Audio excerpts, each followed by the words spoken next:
Somebody's eager this morning.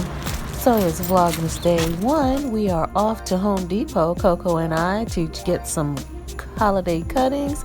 And what did we find? We found a Candyland workshop for kids. And we stopped and took a few photos, as you can see.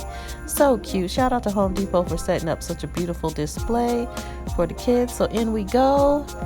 Just to check out what they have for Christmas at the Home Depot. You can see they have all kinds of poinsettias and things. Coco fell in love with the reindeer, as you can see here. And shout out to Home Depot for, and that looks like an elf, but it wasn't one of the kids attending the workshop. They have beautiful wreaths and Christmas decorations. And shout out to Home Depot for allowing the dog to come. These are some of the clippings that I picked up, Noble, and we took our walk back. And this is the wreath that I created, and please watch the other video.